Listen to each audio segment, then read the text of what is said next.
Welcome back.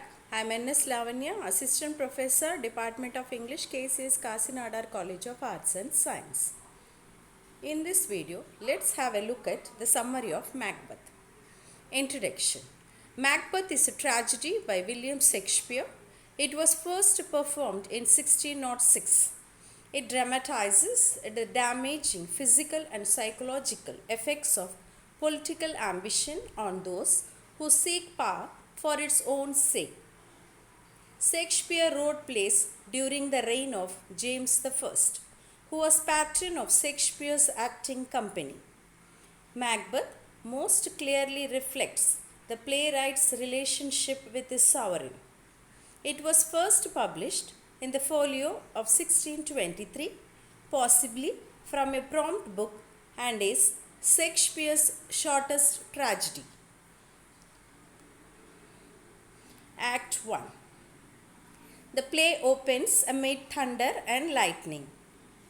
The three witches decide that they meet Macbeth. In the following scene, a wounded sergeant reports to King Duncan of Scotland. His generals, Macbeth, who is the Thane of Glamis, and Banquo have just defeated the allied forces of Norway and Ireland. They were led by the traitorous MacDonald and the Thane of Cawdor. Macbeth, the king's kinsman, is praised for his bravery and fighting prowess.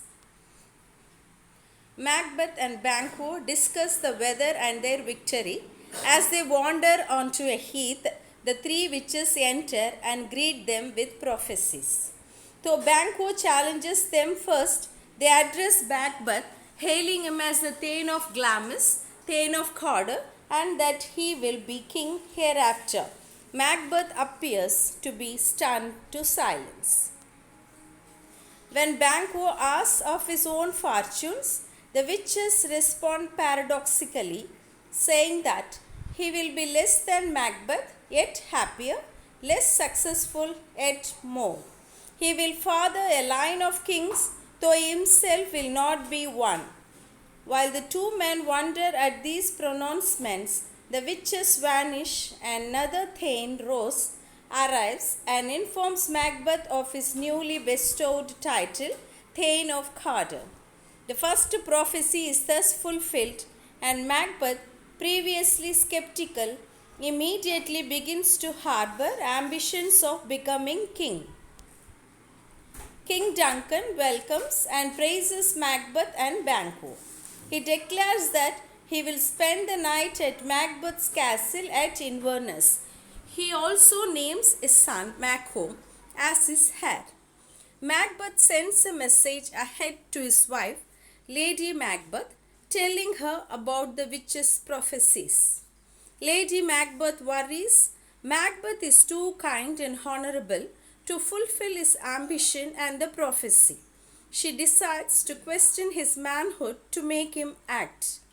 Lady Macbeth suffers none of her husband's uncertainty and wishes him to murder Duncan in order to obtain kingship.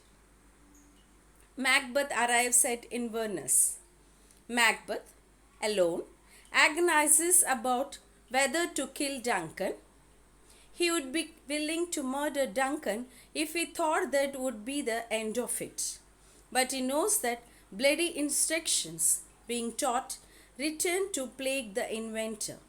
Also, Macbeth notes Duncan is a guest, kinsman, and good king. He decides ambition is not enough to justify the murder.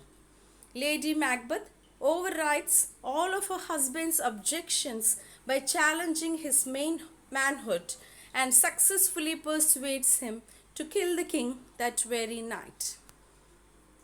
He and Lady Macbeth plan to get Duncan's two chamberlains drunk so that they will be blackout. Next morning, they will blame the chamberlains for the murder.